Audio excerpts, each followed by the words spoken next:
Good morning. Please tell me not every day you're happy. I mean, you're a beautiful couple. You've got all the expert advice, but you have to walk the walk and talk the talk. So you two get in disagreements every now and then, right? Absolutely. Yeah, well, it's all about working it out, right? And she's always right. No, okay. Always right. Hey, happy wife, happy life, right? That's what we always say. Okay, segment over. We found the secret. Okay, all right. Well, let's back it up a little bit. So, first of all, let's talk about it. So, how do you have that well-balanced, well-respected, well-nourished relationship? Yeah, so it's really all about like knowing each other's needs. Okay. Okay, and there's different needs that we have, right? Like there's different love languages that we have, which I'm sure you might have heard about. Yes, the love language is so important because you may be speaking in your love language, but your partner has a whole different one. Yes, exactly. So how do you figure that out? You ask. Yeah, I mean, we recommend couples weekly, even every Sunday, like what we do, check in with your partner, you know, how are you feeling? We oftentimes don't even ask that question of our partner. How are you feeling? Why are you feeling that way? What do you want?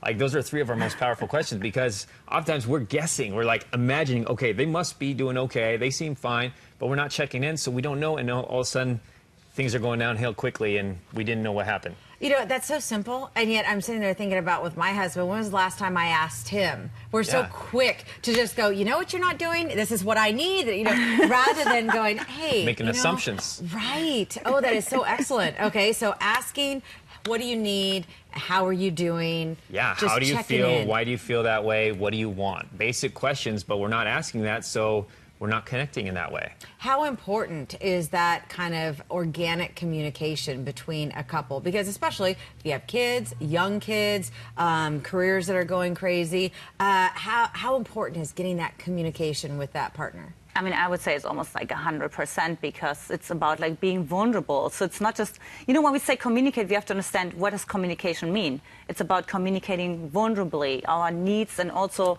what we're afraid of. Like we call it our shadows. What gets us angry or... Well, and women, we love to communicate. Men seems to be a challenge sometimes. What if you just have that partner that won't communicate?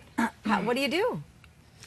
Yeah, if they're refusing to communicate, what we say is whatever you want your partner to do, you go first. So oftentimes, if you start being a little more vulnerable, which oftentimes the people we work with... Wow, yeah, letting that guard down.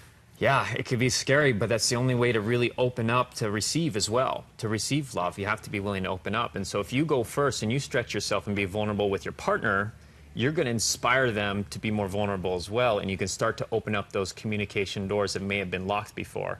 Or also admitting that you were wrong, perhaps. Oh, what? What? Wrong? Me? Have you been talking to my husband? Never. So maybe some baby steps, you know, to get started, just ask that one question, how are you doing? How are you doing, or how are you feeling? Yeah, how are you doing, how are you feeling? Checking in, you know, what are you wanting? You know, how are things going? And yeah, it's super powerful, but often forgotten. And I just saw that. Maybe a little touch here and there. There was definitely a love language. I know, that's very key. I can tell that's yours. All right. Great advice. It seems so simple, but it works such wonders. So thank you so much for sharing that on today, because it's Mother's Day, but you know, the head of that family, or that ground, the cornerstone, needs that affection from the partner as well. Absolutely, 100%. Yes. Yeah. All right. Because again, happy wife, happy life. It lights up the whole house when the woman in charge is happy, in my opinion. There you go. I like the way you think. Well done with him. I know, right? Hey, we both are growing and learning every day, so it wasn't easy, but yes, I figured it out over time. Excellent. All right.